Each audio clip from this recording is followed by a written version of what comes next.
arakoze cyane Jimmy Cliff ati hard road to travel ati mfite inzira itoroshye rwose mfite urugendo rugoye cyane kandi n'uburyo bwo kujya iyonjya ni rafu buragoye ati ariko rero ati ndi determine ati umutima wanjye rwose wabyemeje my heart is fixed ati sinzasubira inyuma ati sinzahagarara ati I never stop I will never stop ati sinzasubira inyuma ati kandi ukwemera kwanjye kuzatuma nkomeza kujya imbere kunyura inzira y'ubusamo rero ni ibintu bitoroshye ntekereza yuko twagiye nakosi ntekereza twagiye mu by'ukuri tubivuga ko abashatse kunyura inzira y'ubusamo bitazaborohera hari n'ikiganiro mperutse kujyana na mugenzi wanjye umutumirwa n'umwanya ndi bubahamagariye akabasuhuza twaganiye yigeze kutuganiriza avuga ko inzira opposition igomba kunyuramo kwihata mu by'ukuri ari inzira y'imfunganwa nshuti za radiyo ishakwe muriho murumva radiyo ya nyiradiyo ishakwe ijwi rya Rwanda Freedom Movement ivugira i Washington DC turi kuwa gatatu tariki ya 25 Ukwakira umwaka w'2017 tukaba dufite saa 9 z'amanywa n'iminota 4 isaha ya Washington DC, saa 3 z'ijoro n'iminota 4 isaha ya Kigali, Bruxelles, Paris na Geneve no kuvuga mu mujyi mukuru mu murwa mukuru Ubusuwisi, aho Ubusuwisi kikaba igihugu umutumirwa wanyu tufite mu kanya Dr. Nkiko Nsengimana kikaba icyo gihugu atuyemo mu mujyi wa Lausanne, kuko nkunda kubivuga mvuga Geneve ariko nkunda no kuvuga isaha ya Lausanne aho atuye. Dufite kandi saa 2:04 isaha ya London kwa bamusonera, isaha 4 z'ijoro n'iminota 4 isaha ya Helsinki muri Finland, igihugu cy'umunyamabanga mukuru w'ishyaka ishakwe no kuvuga 6 Musangamfura. Ikiganiro twategura no munsi gifite ino nyito opposition iracyafite amahirwe Mw'Korosi rikomeye u Rwanda rugezemo. Muri kumwe nanjye Joseph Ngarambe nkaba mbashuhuje, muri kumwe kandi na Dr. Nkiko Nsengimana, umwe mu bagize komite nkuru y'ishyaka ishakwe Rwanda Freedom Movement, akaba anashinzwe igenamigambi n'itegeko nshinga. Muvandimwe Nkiko Nsengimana, rero reka rwose witegure ngo ufungure mikoro kugira ngo ubashe gusuhuza abariho batwumva, noneho dutangire kino kiganiro. Niba uri unyumva neza mikoro yafunguye muvandimwe Nkiko. Urakoze, uranyumva? Ndakumva neza cyane. Murakoze cyane kuba unyakiriye ku radio ishakwe. Ngira ngo suhuze abagenzi bacu duhuriye mu ishyaka ishakwe, n'abakunzi bacu ba radio ishakwe, abanyarwanda bose n'abakunda u Rwanda n'abanyarwanda. Ndagira ngo rero ubwo rwose ngira gushimire kuba umpaye umwanya wo kugira ngo tuganire n'abanyarwanda ku bibazo by'ingutu dufite muri iki gihe. Ndagushimiye muvandimwe Nkiko, nanjye ndagushuhuje. Mumeze gute aho ngaho Lausanne? Turaho, hari ibintu by'ibitangaza rwose kugeza muri aya mezi turafite izuba, ntabwo hari hakonja nk'ubisanzwe, mbese kugira ngo nkubwire ngo iki rwose dufite igihe cyiza muri iki gihe. Ni byiza abatazi buno Burayi ntibumva ukuntu nyine imbeho iba ari mu by'ukuri umuturanyi, ibihe by'izuba biba bikeya cyane, bityo rero kazi nabyo tubishimira Imana ko mu gihe gifite akazuba ko kota mutaratangira kwambara ibikoti bibavuna inugu. Ino ndirimbo rero sinasezeranye kuri gushyiraho ni ya Jimmy Cliff, sinzi niba arimo wigeze gukunda kuko nabo ku gihe cyacu tukiri batoya cyane arimo waririmbye igihe nakundaga cyane, sinzi niba nawe byari uko nguko. Iyi ndirimbo yifite cyane cyane amagambo ajya kujyana n'ibyo tumaze iminsi tuganira ndetse n'ibihe opposition igezemo. Ni wowe wigeze kuvuga uti inzira yo kuzagera ku ntsinzi ni inzira y'imfunganwa, ni mu kiganiro rwose kitari icya kera uherutse. Bityo rero n'uyu mugabo aravuga ati hari muri iyo ndirimbo ati hard road to travel, ati rwose ati inzira ni inzira nafashe nyine y'urugendo iragoye cyane, iravunanye, ni very hard, ni très dur, ni irakomeye, kandi n'uburyo nyine bwo kugenda bwo gukora urugendo nabwo ubwabwo ni rough, nabwo ni dur rwose, buragoye, ntibworoshye atari ko ati mu by'ukuri determine, my heart is fixed, ntabwo umutima wanjye rwose ntabwo narawukomeje. Ati ikindi cyati ntabwo nzigera mpagarara, we never stop. Ati ndetse ati ukwemera kwanjye, my faith, ubwako kuzamurikira, kuzatuma nyine ibi bintu mbyinyuzamo. Nk'uko rero kino kiganiro washatse kudukorera giteye, wavuze uti opposition iracyafite amahirwe, nubwo bwose harimo ibibazo tumaze iminsi tuvuga, nawe umaze iminsi uvuga ko hagomba kunyura muri nzira y'imfunganwa. Nubwo nyuma y'icyo kiganiro watanze habayeho ibibazo bitagira ingano byerekana ko mu by'ukuri ingorane tuvuga atari amakabya nkuru, ari realite, ibintu tumaze iminsi tuvuga, tumaze n'imyaka tuvuga mu by'ukuri atari amakabya nkuru, ku bibazo bikomeye kugira ngo duhirike iya leta y'agatsiko, iya leta y'agahotoro.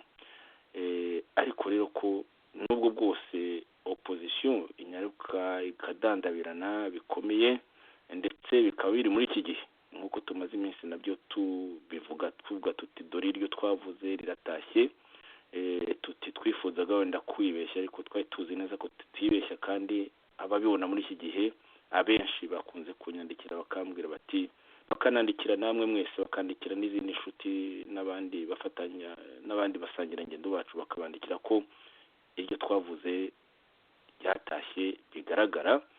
Ariko icyo dusabwa bakatubwira batese bati niye solution mubona ko abanyarwanda bihebye. Bityo rero nawe no munsi uti opposition iracyafite amahirwe Mw'Korosi rikomeye u Rwanda rugezemo, ikorosi rikomeye u Rwanda rugezemo. Mu yandi magambo nk'uko twabivuze mu magambo make ku rubuga rwacu, Ntirirarenga, ugucikamo ibice kwa opposition, kw'amashyaka ya opposition, uku gusenyuka kwayo, gusenyuka kwa P5 nk'impuzamashyaka yarizwe cyane, yari maze iminsi ikorerwa publicité, uku kurushaho kugaragara uko ari kwa KAGAME, kuko nawe akomeje kwiyambika ubusa, yica cyangwa afunga Abatutsi, bita Abasopecya, avuga ko yarakomeje kubeshya isi ko ngo yabarokoye kandi abakunze abitayeho. Ibi rero nk'uko ushaka kubituganiriza byagombye kurushaho kuduha imbaraga zo kwamagana inzira zihubutse z'intambara, inzira z'ubusamo, tukemera tukajya muri izi nzira z'imfunganwa, izi za hard road. Kandi rero ibi bihe bikomeye biriho bigaragara byicika muri ibice byo kugamburuza mu by'ukuri abagerageze kwihuta bayobye. Uragira uti tubishakiremo uburyo bwo gukangurira umutimanama wa politiki, uburyo bwo guhamya indangagaciro, indoto y'icyerekezo cy'u Rwanda duharanira, dushaka kubakira hamwe n'abanyarwanda bose. Mu yandi magambo, imbaraga zishingiye ku ntekerezo, kuri ideology ihamye, kuri organisation nayo ihamye, kabone nubwo inzira nyine igoye, kabone nubwo uburyo bukoreshwa ari uburyo butoroshye, bugoranye nabwo, ariko amaherezo kubera ko turi determine, kubera ko imitima yacu iri fixed, kubera ko faith, ukwemera kwacu ari kose, iyo nzira tukaba tugomba kuyigenda tuvunika, wenda ikatubana ndende, ariko tuzi neza ko amaherezo intsinzi ari yacu. Ijambo ni ryawe rero muvandimwe, nkiko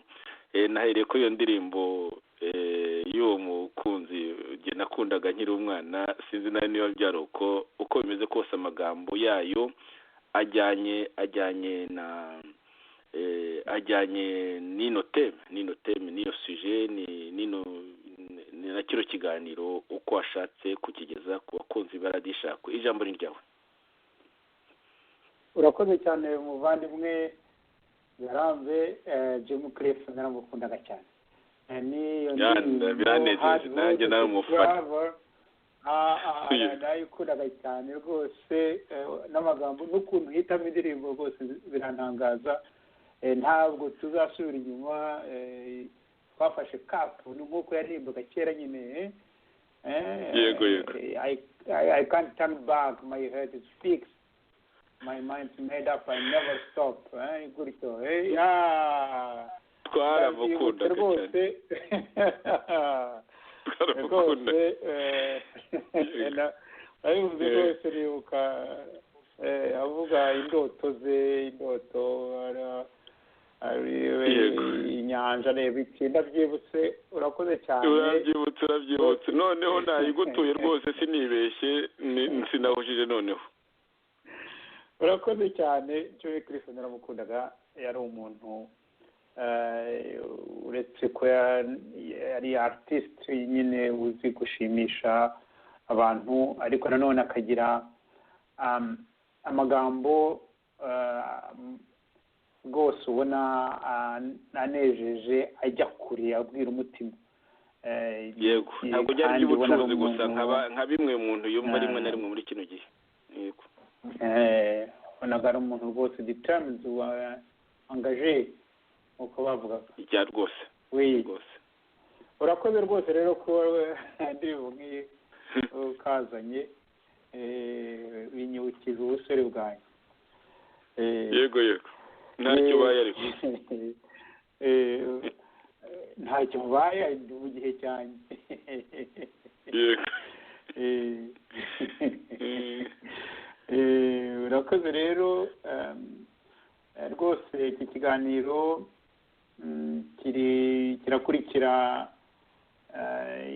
ibyo na bagenzi banjye bandi bambanjirije, yaba Theo Rudasingwa, yaba Jeanne, yaba Dahayo, yaba Sixbert Musangamfura na Musonera. Muri iyi minsi amaze iminsi bavuga rwose. ni ibintu tugira ngo bigende, tubone umwanya wo kujya tuganira abanyarwanda, kuko ibibazo bihari muri opposition birakomeye, ariko rero ni umugisha nk'uko umaze kubivuga, kuko ubu ibintu birimo gufutuka. Turimo kureba uko opposition yifashe, biriya bintu bya P5 birimo urebye nyine byabyo byarangiye. biraduha umwanya wo kugira ngo noneho dutekereze ibintu birebire, aho kuguma mu nzira mugani z'ukuntu wazivuze ngo z'ubusamo. Dutekereze rero ko dutekereze ko amahano yabaye iwacu ateye ubwoba. Ntabwo umuntu yabyirukankira gusa ngo turababaye turatashye, tutazi ngo Kagame aratubangamiye. Twishyire hamwe, tubishoboye dushyire ku ruhande abatubuza kugira ibitekerezo byo gushaka kureba ibitekerezo n'iki, kugira ngo dutahe iwacu, yakongera bikadusubiza ahantu habi cyane. Inzira y'imfunganwa rero ni iyo nyine, kugira ngo abantu bave mu bintu byoroshye, bave mu bintu byo kutareba inyuma ngo barebe nyine icyo amateka atubwira, icyo ubuyobozi bw'igihugu bitubwira, icyo natwe twakoze kugira ngo wa mugani dushobore kubona inzira tuzanyuramo. Ni imfunganwa nyine, kuko ibintu tuvuga ntabwo ari kubera ko impunzi akenshi zitunzwe no kumva ngo byarangiye twatashye n'ibiki bigakunda nyine abantu babwira ngo turi benshi, ni twebwe benshi, ni twebwe iki, wareba ariko igitekerezo kirakajya. ubu rero ko ibintu birimo kugenda bitungana, niko ngiye mvuga, ibintu bagenda bifutuka uko ari amashyaka twahozemo, yaba RNC wari urimo na FDU nanjye nari ndimo, mbese twanabereye n'abayobozi tukaza no kuyavamo kubera nyine ibyo bibazo byo kudashaka kureba kure no kugira ngo bikize abayobozi babakuriye, kugira ngo nyine bamugane bajye mu bintu bituma batagira icyo batekereza ku bintu, ku ruhare rwabo mu mahano yatubayeho. nabona ko rero rwose mbona ari umwanya wo kugira umutimanama wa politiki. Iki kirakurikira ikiganiro gishize mugenzi wacu ndahaje nigeze kuvuga kuri igitekerezo cyo agikomozaho umutimanama wa politiki. Numva ko rero ugomba kugikomeza kugira ngo tuganire abantu bumve wa mugani umutimanama wa politiki bivuga iki. Ese nagira ngo mu nkuru za kabiri turebe niba hari abandi bantu byagenze gute ku bandi bari impunzi. Hari impunzi za mbere zacu zo muri 1999 bagize uwuhe mutimanama, babigenje gute kugira ngo bagere aho bifuza kujya i Rwanda, gutaha i Rwanda. Bagombye gukora iki? bamunyuze mu zihe mfunganwa kugira ngo babigereho.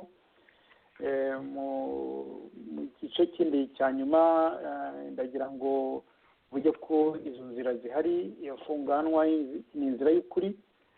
Ngira ngo tuze kuganira nanone kugaruka ku kibazo cya Rwanda Truth Commission, kugira ngo kuko rwose ni intwaro ikomeye twagombye kwitwaza kugira ngo tuve muri ibi bibazo turimo. Kuko numvaga nateguye ikiganiro, sinzi rero niba nawe hari icyo ushaka kumbaza ubu cyangwa se natangira nkajya nshyira hagati. Watangira rwose, watangira. Urakoze cyane. Uretse ko nyuma y'ikiganiro nitubona akanya tuza kuganira wenda ku bintu byinshi biriho, actualite iriho, nkagira ngo nyine wenda nze kukubaza icyo ubitekerezaho, nicyo cyonyine umuntu yakongeraho nyuma y'iki kiganiro cyawe. None wagitangira. Nta kibazo rwose, ubwo turi buze gusangira ijambo.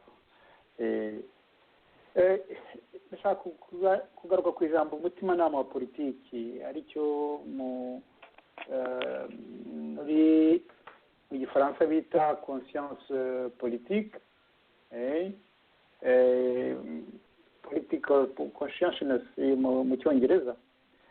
Ubundi umutimanama wa politiki ni umutimanama nyine, ariko ureba imitegekere y'igihugu.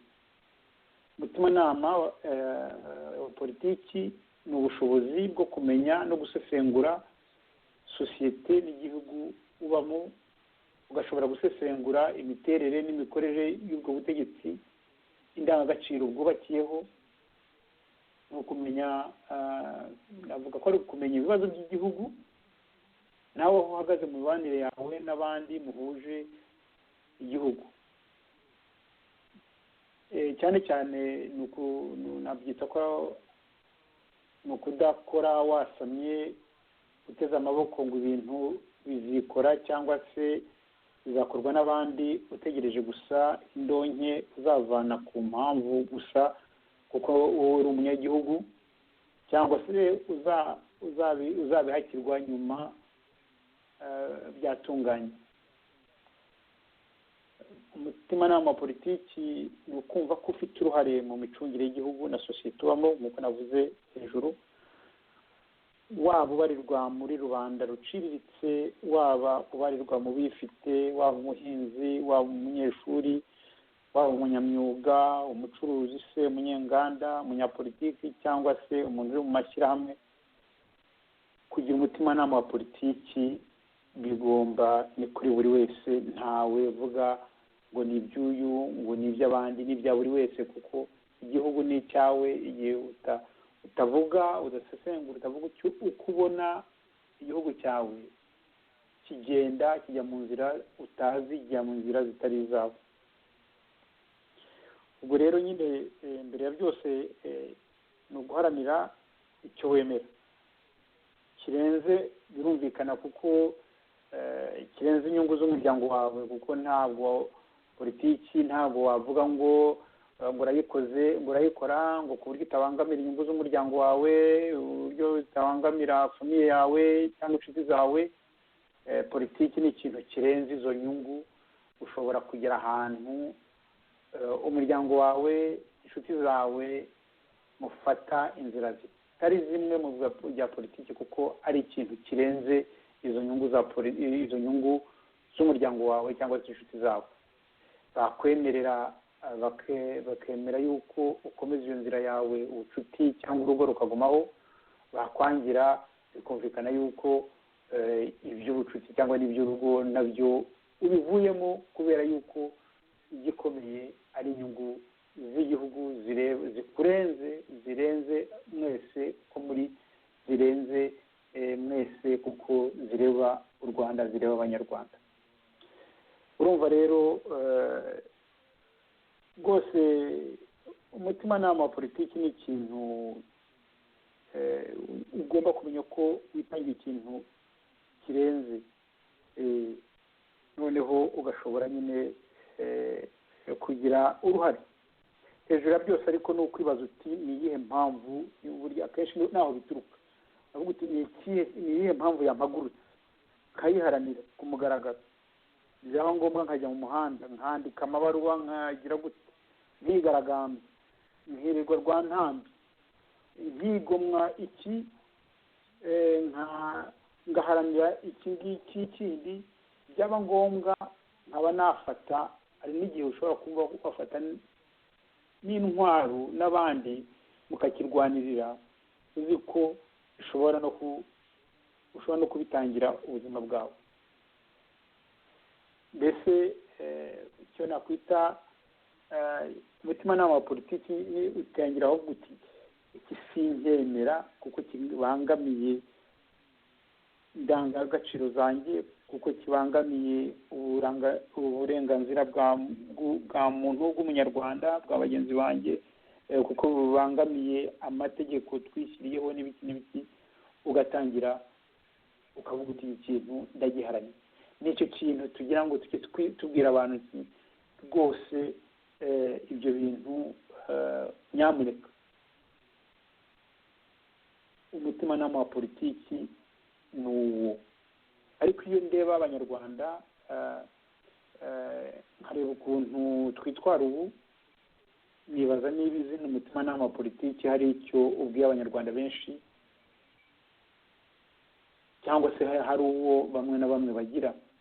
Usanga simbizi, usanga sosiyete nyarwanda ari abize, ari abatarize, higanjemo abantu nakwita ba nyirantibindeba, inkoma amashyi nubwo zasuzugurwa akarijana, ba rutemayeze, ba mpemuke ndamuke.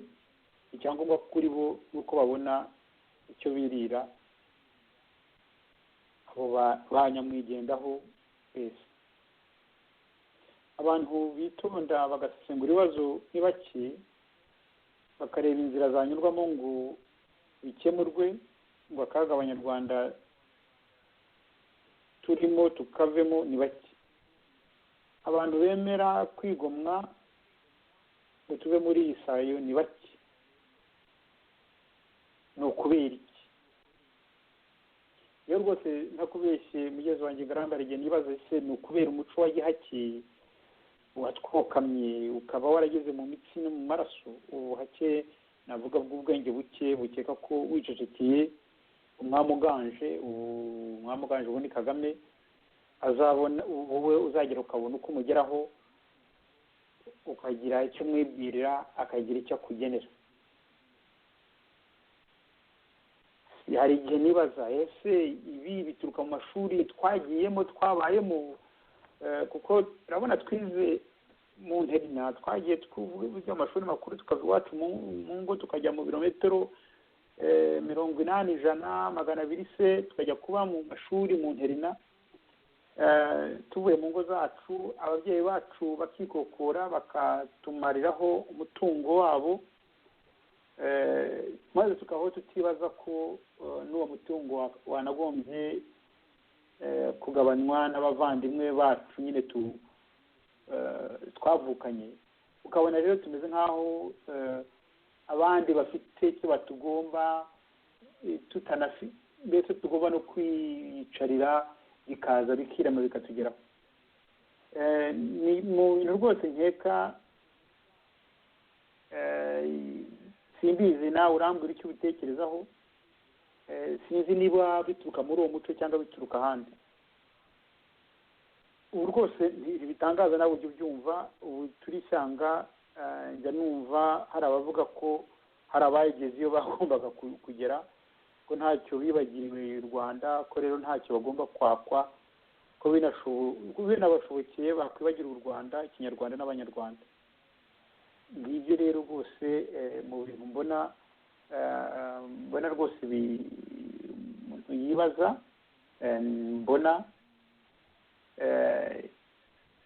mbona ko rero rwose iki kintu kibuze. Nkavuga ariko nanone kugira umutimanama si uko gusesengura gusa, kugira umutimanama politiki niyo hari inzira uba warafashe tuvuge ya politiki uba waterekeje warayifashe mbere, ni ukumenya none gusubiza ubwenge ku gihe, ugacisha mu gaciro, ugasuzuma inzira wanyuze nk'uko maze kubivuga, wabona ko atariyo ukagira ubutwari, ukagira ubugabo, ukemera ko wibeshye, ukikosora cyangwa ugahigama, ukareka bahanze inzira nyayo bakikomereza, cyangwa ukagira ubutwari bwo kubasanga no kubwira abari banyuze mu nzira yawe uti nimwigeragereze izindi nzira,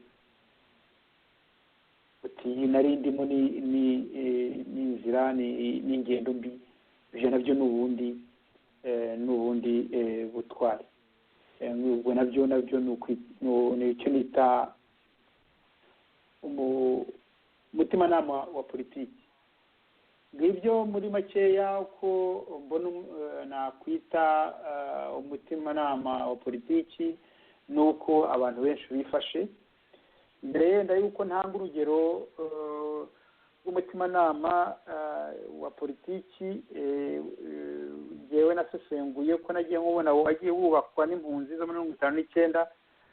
Sinzi niba nawe hari comment wumva wagira ngo ushyireho, cyangwa niba hari icyo bashakaga kumbaza ngo mbe nagisobanura kurusha abatwumva nabo bashobore gusobanukirwa.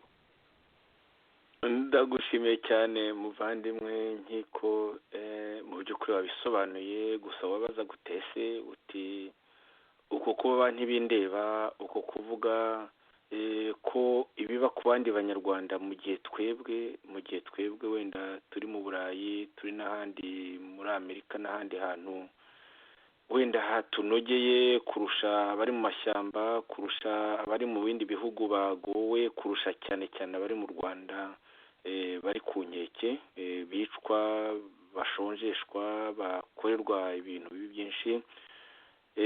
Uko kubura ikintu umuntu yakwita empati n'urukundo rw'igihugu n'urukundo rwa bagenzi bacu, kuki tubibuze? Wahoze ubyibaza.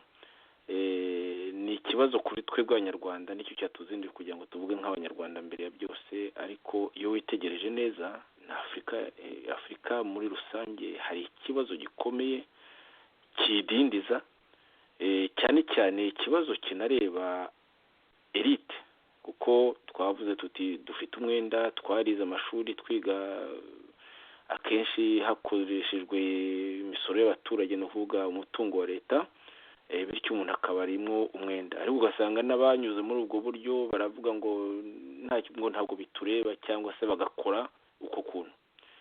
Ikindi cyaboretse n'igihugu nibe nabo ngabo. Ni gute rero biva he? Nako biva he? Biragoye kumenya aho bituruka. Ni muri za systeme zacu bwacu, duhereye nko mu Rwanda hari ibyo twagiye dusobanura, tuvuga ko twabaye ku ngoma za gihake imyaka magana n'amagana, bityo zikadusigamo ikintu kimeze nka resignation cyo kuvuga nyine ngo rivuze umwami, kuvuga nyine ngo iyo umunyagitugu ateye nyine tugomba kurikiza ko ari umwami nyine. Niyo ari umwami w'umusazi, nk'abo u Rwanda rwagiye rugira, nk'abayuhi wa gatatu Mazimpaka, cyangwa se uriya mwakagara Kagame wa mbere, umwami w'umusazi nawe. Harimo bamwe bavuga bati singiye kwiyicirwa, singiye guta utu duke nari mfite, singiye kwikura aho narindi.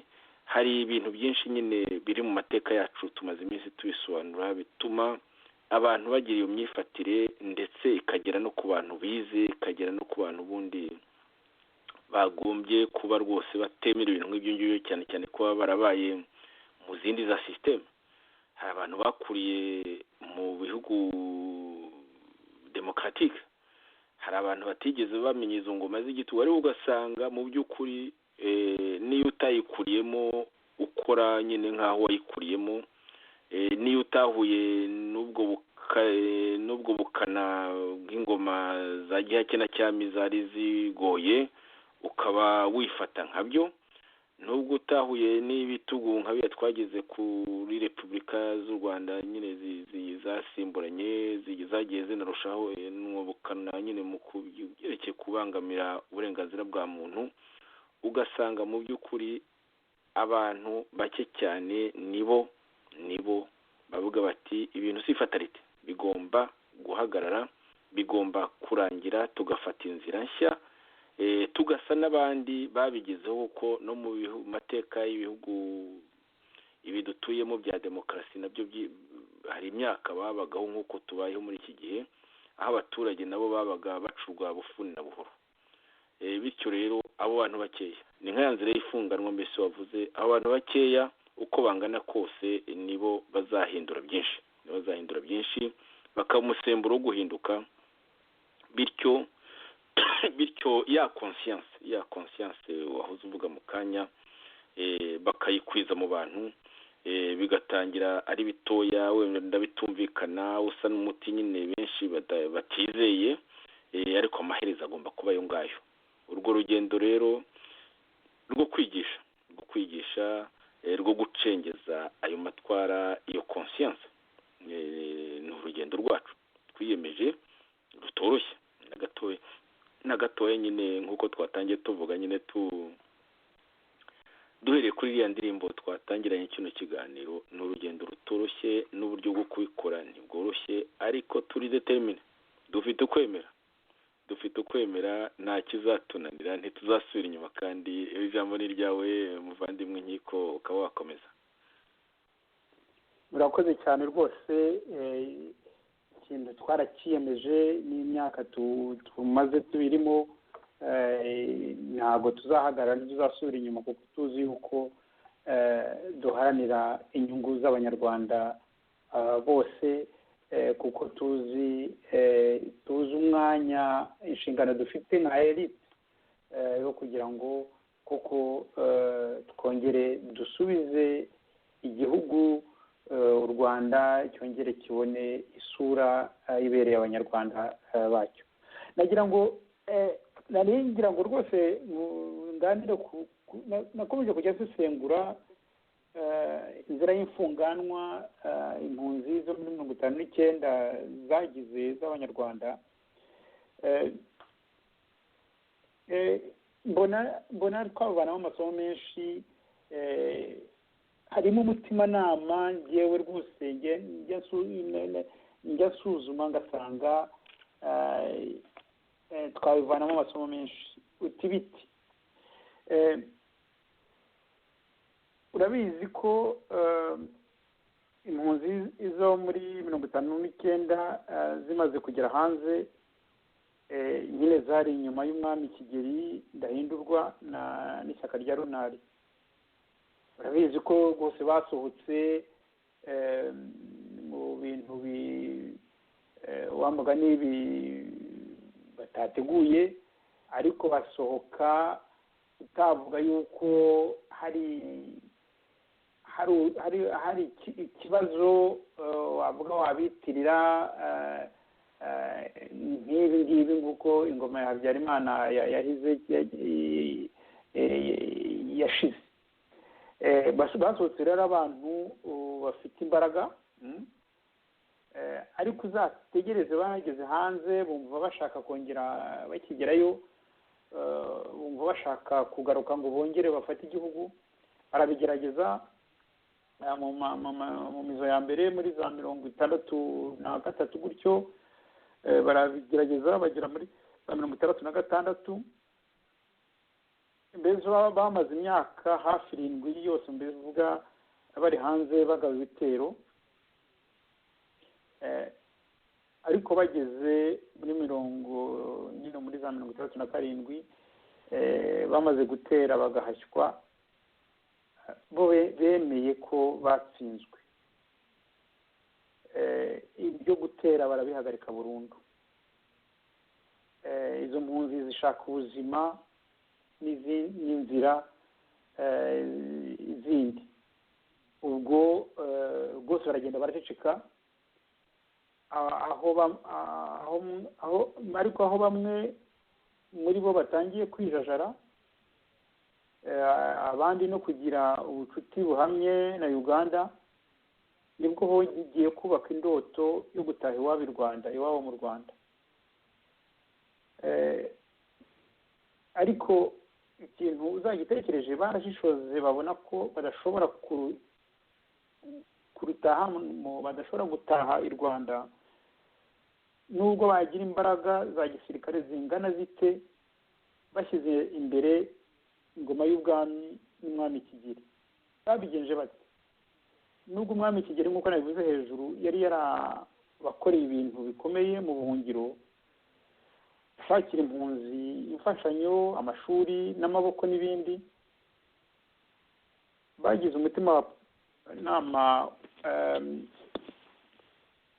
umutimanama wa politiki ukomeye rwose, ngiye mbona ukomeye, wo gushishoza no kureba kure. babona ko badashobora gutaha i Rwanda bashorewe n'umwami Kigeli, bafite n'indoto yo gusubizaho ingoma ya cyami. nibwo bafashe icyemezo cy'uko umwami ava mu Bugande akajya muri Kenya, nyuma ava muri Kenya ajya muri Leta Zunze Ubumwe bwa Amerika. baramuhigika bamushyira iruhande, noneho bahamya repubulika, bahamya inzira ya repubulika, nubwo babwiraga umwami n'ibindi byegera bye ko ikibazo cy'ubwami bazagisuzuma bageze i Rwanda bafashe leta. noneho rero urumva ko icyo kintu rwose n'ukuntu ntacyo bashobora kuvuga ko umwami yabakoreye kibi mu Rwanda cyatumye wamagani batsindwa muri revolution, kuko yagiye akurikirana ibyo amashyaka ishyaka rya Runari ryababwiraga. ariko bageze aho bati, gira iruhande kuko u Rwanda twasize ntiwarugarukamo ubu uvuga ngo ni ubwami. nibwo bavuze bati, twebwe ni repubulika. bubaka kandi batangaza umushinga wabo wa politiki, noneho bavuga ko ari ukuzana demokarasi mu Rwanda no gucyura impunzi. nyuma nyine bashinga FPR, baratera. nyuma y'imyaka guhera 36 urebye ni 24 badakoma, ariko baza gutera bazi ko bashyigikiwe n'abanyarwanda mu gihugu no hanze. Abatutsi n'abahutu babonaga ko nyuma y'imyaka 30 impunzi zifite uburenganzira bwo gutaha. Noneho binahura ko no mu gihugu hari amakimbirane ya politiki y'akazi. Ku ruhande rumwe ubutegetsi bw'ingoma ya Habyarimana yari yiganjemo abahutu b'abakiga bagizwe n'indobanure na kwita z'akazu z'abavuka giciye Karago na Mukingo, bari biganje muri MRND CDR. Ku rundi ruhande abahutu b'abanyenduga n'abatutsi bari biganje mu mashyaka ya MDR PS PR. Ako kantu rwose mbona ari isomo rikomeye kureba kuntu umuntu ashobora kwanga kuvuga ati iyi nzira ya gihogera, waba ati dufite umwami tumurwanirire tugire gute, aba ariyo dufata. Bameye gufata inzira y'imfunganwa, baravuga bati iki tukivuyeho, turatsinzwe, dushaka imbaraga, turatsinzwe, ntidushobora gushyiraho kuza tuvuga ngo tugarure umwami, tugiye kurwanira igihugu muri repubulika, tugiye kurwanira demokarasi. Aho hantu ni isomo rikomeye rivuga yuko ibintu nyine mugani abantu bashaka kugira ngo dusubire mu byahozeho kandi bitanafite n'injyana atari byo. Rero nkabone niyo mbonye urugero nk'urwo ndavuga nti twabuzwa n'iki, tubuze iki ngo natwe tugire umutimanama wa politiki wo gushishoza nk'ubu. Niho rero mbona yuko iri cikamo ry'ibice by'amashyaka ya opposition no gusenyuka kwari amashyaka bitaga P5 igizwe na RNC na FDU nduba zikori twe twayashinze ariko tukayavamo tunanijwe amahoro na PDP manzi. Ngewe rwose mbona ari amahirwe akomeye, nubwo abantu bavuga bati ntabwo abantu bazagira amahirwe bazavuga ngo opposition ngo bayizere. Mbona ari amahirwe akomeye kugira ngo buri wese yisuzume n'abasuzume, arebe igihugu ashaka, arebe n'inzira ashobora kunyuramo, kuko abo bantu ubwo bagiye iruhande ubwo batsinzwe kandi bavuga ko bashaka inzira y'ubusamo, ko batagize n'ikindi rwose batekereza k'ibyabaye n'iki ngo batsinde gusa, nta kindi bashoza intambara batsinde basubirane ubuyobozi. Icyo kintu kigiye ku ruhande, nkabona rero ko kirimo amahirwe. Aya marorerwa Kagame nawe akoze yo kuba perezida wa repubulika kugeza ubuziraherezo, kugeza apfuye, agezeho ari uko agaraguje agati, afunze, yishe abo yitwazaga kugeza ubu, avuga ko yabarokoye. Urabona nk'uriya muryango wa Iracyafite na Paul, ni umwanya mbona n'abacikacumu b'abatutsi wo gusuzuma neza amabi n'amahano ingoma ya Kagame yakoze mu izina ryabo. Rwose ndabona ari umwanya kuri abo banyarwanda, kuri abo bacikacumu b'abatutsi, wo gufungura amaso bakabona budasubizwaho ko kuba bamwe mu babo barabaye umureti bakinguriye inzira y'ubutegetsi bw'iteka ingoma ya Kagame, nta mizero byabahaye nk'abatutsi basangiye ubwoko, ko ahubwo bazakomeza gucibwa ho amakomane. Ni umuntu wo muri PSB ko nibabuze aje gucibwaho amakoma nk'insina ngufi kugeza aho bumiye. Mugeze wacu Gasingwa ni wavuze ati bya bintu arimo gukora uriya muryango ni ukubwira abatutsi ati sinzabemerera muhagarare naho uzarenga ziramuriye nzica nta kibazo, ntacyo apfana nabo mbona rero ari umwanya mwiza, uyu mwanya rwose wo gusenyuka kwa P5 n'ubugome budasanzwe bw'ingoma ya Kagame tuwufate nk'amahirwe yo kureba iyo tuvuye, aho turi n'iyo tujya, tuvanemo amasomo duhange ejo twifuriza abanyarwanda kugira ngo tubigireho, twibohore mu mitwe no mu ngiro. Nta yindi ntwaro dufite, nta wundi muti dufite atari ugukoresha kuvugisha ukuri. Intwaro y'ukuri ku mateka yacu, ku buryo tuzi, ku ngoma zakurikiranye kuva mbere ya revolution na nyuma yayo kugeza ubu. Intwaro y'ukuri ku mahano yabaye i Rwanda, yabaye mu Rwanda. Rwose mbona ni umwanya utagira uko usa kugira ngo wamugane kuko ibintu by'inzira zibusamo ibyo kwitwaza ngo uri nyamwinshi uri iki, babone yuko ntaho bigana, kuko urabona wa mugani iyo bigeraho abantu bagira amajoro y'amashyaka bavuga ko ashaka gushoza intambara, bose bagenda bakaba bari mu Rwanda. Abantu bageraho bavuga ngo bari mu Rwanda bakoraho politiki, bakabona yuko ni inzira yo kuvuga ngo bazakorera politiki mu Rwanda idashoboka kugeza aho bafungiye bose. Ni ikibazo, ni ibintu byagombye gutuma koko dusesengura, tugira umutimanama ukomeye kugira ngo turebe koko ko tuvanamo amasomo. Bona rero rwose inzira ya Rwanda Truth Commission ari inzira nziza, ari umwanya wayo rwose ubu ngubu.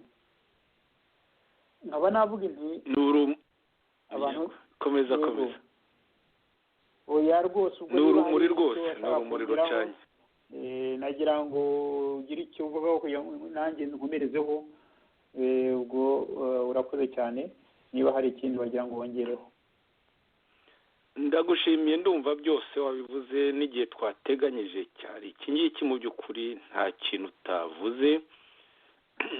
Ukuri tuvugisha, ukuri kujyanye no kwemera kwacu ni intwaro ikomeye cyane muri runo rugendo rutoroshye turimo, muri no nzira y'inzitane turimo, no mu buryo dufite butoroshye, kuko uwo duhanganye nawe umwami w'umusazi afite ibimushyigikiye byinshi cyane, byinshi tudafite twebwe, ariko dufite uko kwemera. Ikindi cyo kwa kuri wavuze ni urumuri ruzatsinda umwijima w'iyo ngome y'umusazi igomba gutsindwa, birumvikana. Wanavuze uti uku gushwanyuka kw'ibi bintu n'ubundi bitari bifashe, kuko mu by'ukuri nta cyari kibifashe. Yari inzu yubakiye ku musenyi, nk'uko tutahwemaga kubivuga. Gusenyuka kwabyo twari twarabihanuye, twari tuzi neza ko bizaba. Hari n'ibindi bigiye gukomeza, n'utarabibona ntekereza yuko azabibona, nako benshi bamaze kubibona, barihorana bitwandikira byasenyutse. Muri ubu gusenyuka rero tugomba kugumana rwose icyizere gikomeye cyane, kuko haracyari amahirwe nk'uko wabivuze, wabisobanuye ku buryo bwinshi cyane. Kandi ntabwo ibintu nk'ibi ngibi nyine bya mobilisation umuntu asobanura rimwe, tuzagenda tubisubiramo ku buryo bwinshi cyane. Wavuze bagenzi bacu bagiye babiganiraho bagiye babivuga inshuro irenze imwe. Mugenzi wacu perezida w'ishyaka ryacu Dr Theogene Rudasingwa n'umwungirije Eugene Ndahayo babigarutseho, Sixbert Musangamfura umunyamabanga mukuru nawe yabigarutseho, nawe ubwawe si bwo bwa mbere ubivuzeho, ndetse na Jonathan Musonera. Abo bose ndiho mvuga bagize inama nkuru yo mu ishyaka ishakwe, abo bose babigarutseho. Nanjye ubwanjye iyo ntabaye umunyamakuru hari igihe njya mbikomozaho, ndetse yemwe n'abandi bakontributeri b'abakadre b'ishyaka. Aha rwose nashima umukangurambaga komiseri wungirije w'ubukangurambaga nawe uherutse gukora ikiganiro hashize icyumweru, hari kuwa kane ushize, Ildefonse Mfitumukiza wagize ati gutsinda ubutegetsi bw'igitugu mu Rwanda birashoboka. Nawe yadevelopye rwose ibintu byiza cyane. Mu yandi magambo turakangurira abanyarwanda kugira icyizere nubwo ibihe bigoye, nubwo u Rwanda ari Mw'Korosi rikomeye cyane, nubwo hari umwijima ukomeye cyane, ariko n'urumuri ruhari kwa kuri wavuze mu kanya. Nagira ngo rero rwose noneho mu kujya gusoza uraza gufata ijambo risoza, ariko nagira ngo nk'umukuru wa Rwanda Truth Commission, kuko ni wowe ukuriye inama y'ubuyobozi ya Rwanda Truth Commission, birenze kuri ibyo ngibyo nyine ushinzwe by'umuntu ushinzwe igenamigambi n'itegeko nshinga muri executive muri executive y'ishyakwe Rwanda Freedom Movement. Nk'umuntu rero ukuriye Rwanda Truth Commission, nagira ngo rwose utange opinion yawe, uvuge icyo utekereza ku bintu biriho. Hari bagenzi bawe nabo babivuzeho, natwe tumaze iminsi tubivugaho, ibintu mu by'ukuri biza cyane byisukiranya muri Rwanda rwacu no mu karere rurimo. Nk'iriya feri Rwigara bayivuzeho sinyigarukaho, aho nyine abacikacumu abo ingoma yuririyeho kandi itabakunze mu by'ukuri nk'uko tudahwema kubivuga, ariko ikaba igiye kubamara iriya ngoma y'umusazi w'umwicanyi. Hari urubanza rw'aba FDI kuko barashaka gukayirana, ari abo bakwa Rwigara ari n'aba FDI ngo batsembe, nk'uko wabibonye nyine mumaze iminsi ubona izo manza, ntabwo turi buzitindeho, tumaze iminsi tuzivugaho. Sindi bikubaza ibyo ngibyo, nubwo nushaka ariko ushobora kuza kugira icyo ubivugaho. Hari na crise yongeye gufata umurego hagati y'Ubufaransa n'u Rwanda ku byerekeye iya ndege, kuko abayihanuye barazwi kabone, nubwo ngo habayeho abantu bayisuye bakajya kubeshya ngo ibyahanuye iya ndege ngo byavuye muri Kanombe, bisobanura yuko ngo byavuye muri Exfar.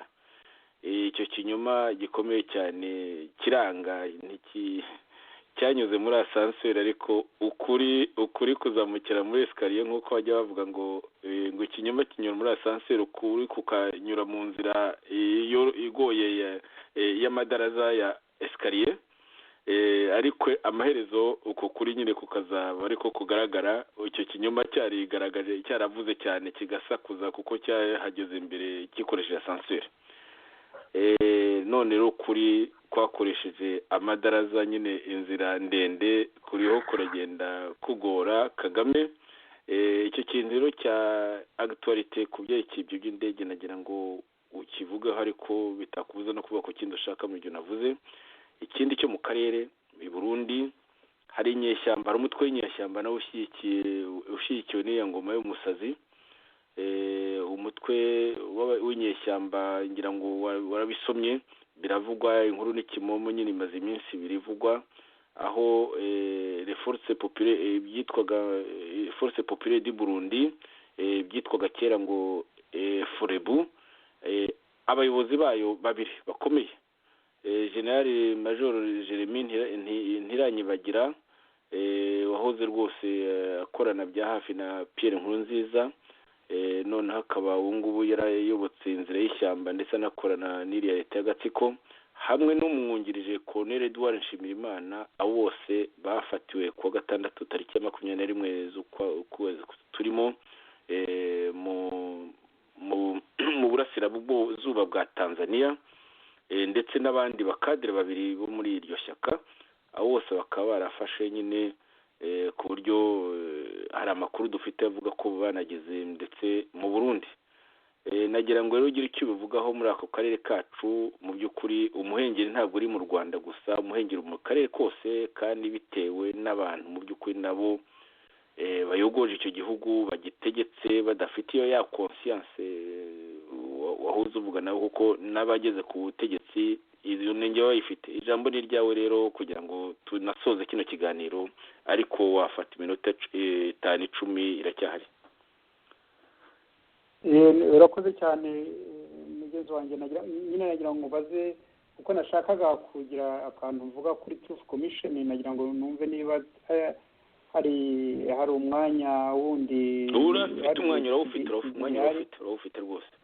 Noneho reka nkavuge, noneho nkarangiza tujye no muri ibyo bibazo. Ikintu nagira ngo mvuge kuri Rwanda Truth Commission, wa mugani ni nkurikije ibyo nari maze kuvuga hejuru by'umutimanama n'urugero twagiye nabonaga ku mpunzi zo 59. yewe navuga intwaro dufite n'ukuri iri muri Rwanda Truth Commission. nagira ngo rero mbwira abantu bose ntawe uhejwe, bazareke duhure, muzareke duhure, dusuzumire hamwe ayo mateka yacu y'amaraso n'imiborogo ya jenoside n'andi mahano ya politiki yo kuvangura no kutubaha ubusugire bw'umuntu, ya elite yikubira ibintu.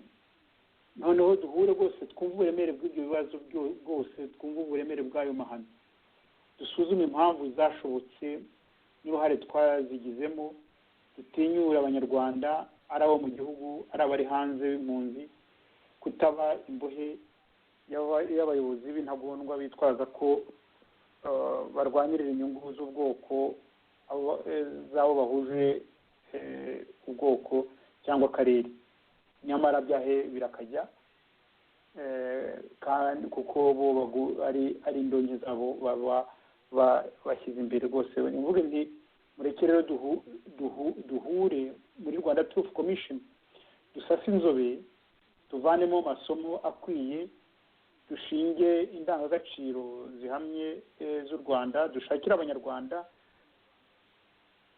rwose, tureba icyerekezo, turebe indangagaciro twapfira bibaye ngombwa, dushinge leadership ihamye inasobanukiwe neza kuri ayo mahano yose, ikunda abanyarwanda bose itavanguye rwose. tubone indoto, tubone indangagaciro Kagame ubwe azakoraho, azumva akababwa, byanamubwiramo ko rwose yakwirukanka akava ku butegetsi yirutse nta maraso yandi amenetse.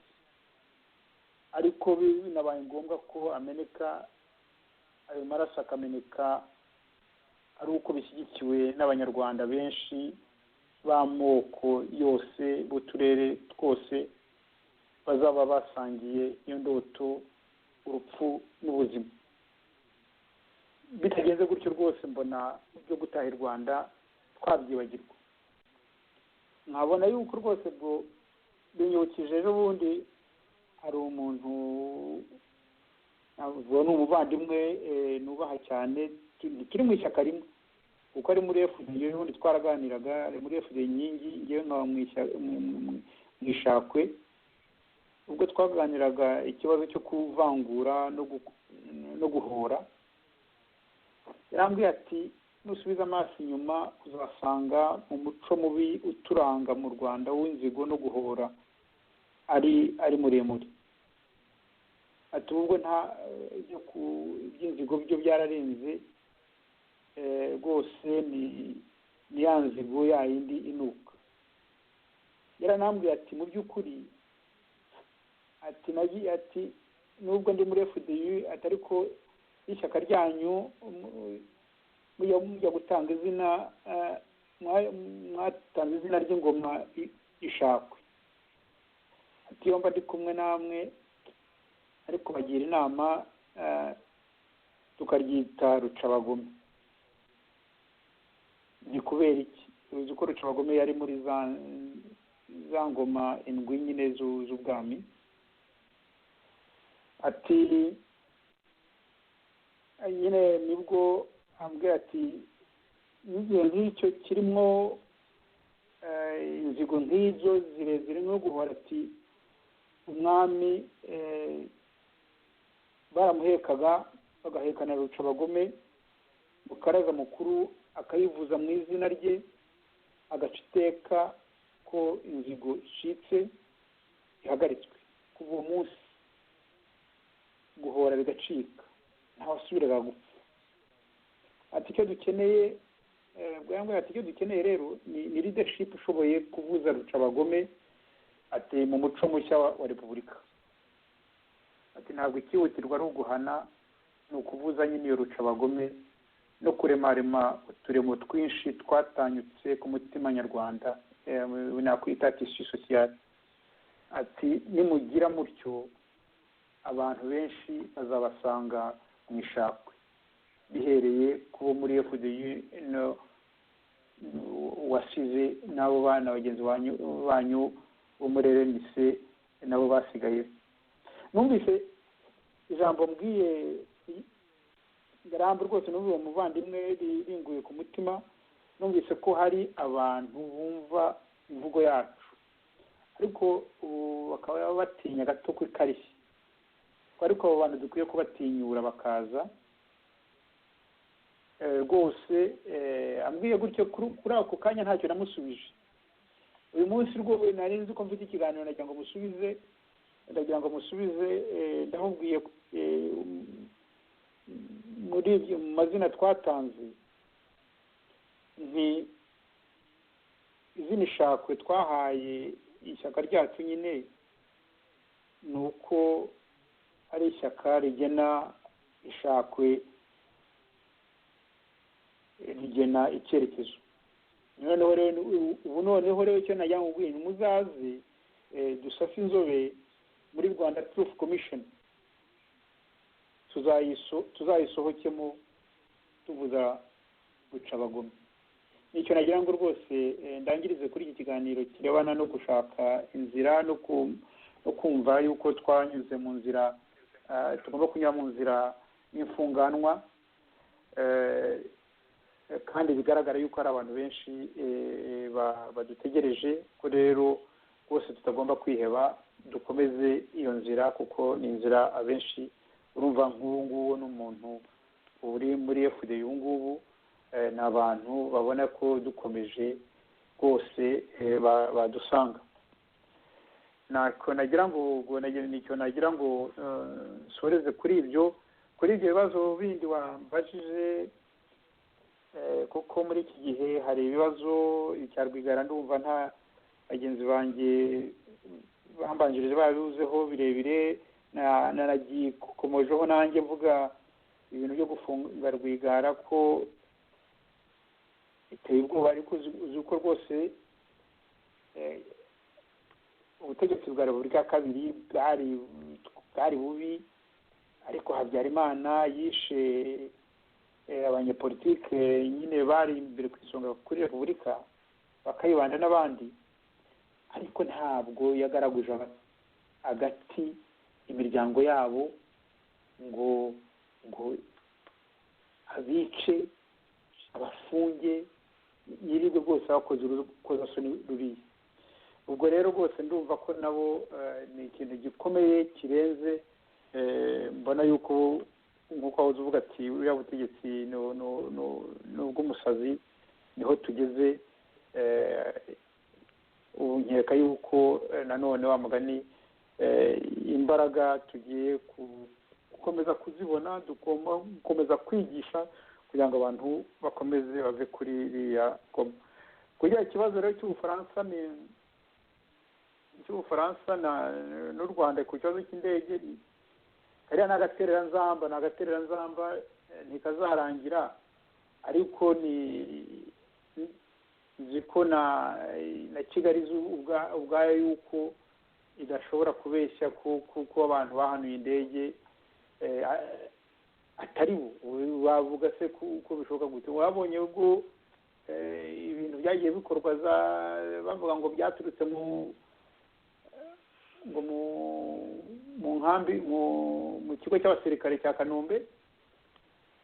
Ni amafutire twari mu Rwanda twese, igihe twari mu Rwanda rwose nanjye nakunze kugenda, nagendaga mu diplomate cyane mu kwezi kwa gatatu, mu kwezi kwa gatatu abantu bose twari tuzi ko hari za misile ziri muri aho bari abasirikare 600 bari mu nteko ishinga amategeko y'u Rwanda ziri.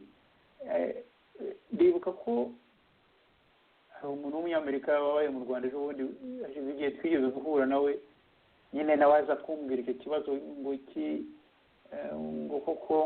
ngo abahanuye indege baturutse mu kigo cy'abasirikare. ndabubwira ariko uko twabanye u Rwanda ko twaganiraga cyane, reba aho nari ntuye i Remera gatatu, urebe abantu, urebe Nyandungu, urebe abantu bari batuye hariya kuri Ndera, abantu babonye igisasu kizamuka imbere yabo, nta gisasu rero cyaturuka hirya cyaza kizamuka, cyaza gitambika, abantu bose nikireka abo bantu bose ni mubamaraho ntabwo muzabeshya abantu ngo naho cyaturutse.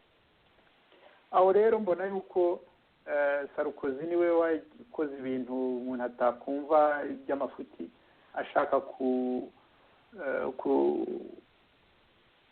kugira ngo ubutegetsi bw'u Rwanda abugiriye neza, kandi mu butegetsi bw'abicanyi. Ariko rero ntabwo bishobora kuzafata, nta muntu bazabeshya ngo Abafaransa nibo bahanuye indege, ntabyo ntibishoboka. Ariko ni agateranzamba kugeza igihe bazemera noneho bakatanga ibimenyetso byose bafite, kuko barabifite yuko ari FPR niyo hano indege, nta gitangaza kirimo. Ikindi navuga rero ku kibazo kindi wambwiye kirebana no mu Burundi, kuri bariya basirikare b'inyeshyamba bafatiye muri Tanzania, bavuga yuko bashobora kuba barageze ni Bujumbura. Urabizi ko ni ibintu twakunze kuvuga yuko u Rwanda rurimo kwivanga cyane mu bibera mu Burundi, ukibaza impamvu ngo baraziza inkuru nziza ko ngo batakurikije itegeko nshinga ngo akiha indi manda, ariko bakibagirwa ko nubwo itegeko nshinga ry'u Rwanda rihari nanone naryo nuko atazanye inkangara byase binaniye n'abakore bazikoreye n'ibyo. Bigaragara yuko u Rwanda kugeza igihe ikibazo cy'u Rwanda, ikibazo cya Kagame, yego afite abamushyigikiye benshi, amasosiyete multinationale cyane y'Abanyamerika n'Abongereza, kubera inyungu bavana mu gusahura Kongo. Ariko ntabwo biriya bintu bizakomeza kuriya. Ibihugu bya Afurika hariya mu biyaga bigari, muri Afurika igana amajyepfo, byose muri Afurika y'Uburasirazuba n'ibihugu bishaka gushyira hamwe ngo bizamure abaturage babo bose, bizamure akarere, bashyire hamwe. Ntabwo bazakomeza kwemera ko hakomeza kuba umuntu wampatse ibihugu witwa Kagame, ukorera mpatse ibihugu babo mu Banyamerika n'Abongereza, ngo abuze Abanyarwanda, abuze Abanyafurika muri rusange gutera imbere no kugira ngo bagire rwose ubwisanzure ku bukungu bw'ibihugu byabo, bateze imbere abanyagihugu, bateze imbere ibihugu byabo, bishyire bizane nabo babone ukwishyira kwizana gusesuye. Nicyo kintu ibyo nashoboraga kubivugaho. Hari icyo mwavuze wambaza ngagisubira, murakoze. Reka tukira hano kino kiganiro ngo ararekwa ntabwo ashira, haraba aho ubutaha. Twarengeje igihe twari twateganyije. Ndagushimiye cyane kuba uriho umaze guhumuriza abanyarwanda, wunze mu rya bagenzi bawe nk'uko tumaze iminsi tubivuga. Ntabwo tunegura gusa turanahumuriza kandi dutanga n'ibisubizo. Mu kanya ruti opposition iracyafite amahirwe rwose. Mw'Korosi rikomeye u Rwanda rugezemo, opposition iracyafite amahirwe yo kuzahura u Rwanda, yo kuzahura abanyarwanda, yo gutanga icyizere mu banyarwanda, icyizere unyotewe muri kino gihe ndetse no mu karere, dore ko umwami w'umusazi uyogoje kiriya gihugu cyacu atoroheye n'akarere. Nshuti rero mwari muduteze amatwi, turabashimiye ko mwakomeje kudukurikira. Mwari kumwe nanjye Joseph Ngarambe hamwe na Dr. Nkiko Nsengimana. Turagira ngo tubasezereho kandi tubizeza rwose ko ibyo tuvuga twebwe ari ibintu tuba twiteze kuzashyira mu bikorwa. Ntabwo tuzabahuririza urugamba tutabanje gutegura, urugamba tutabanje gutekerezaho.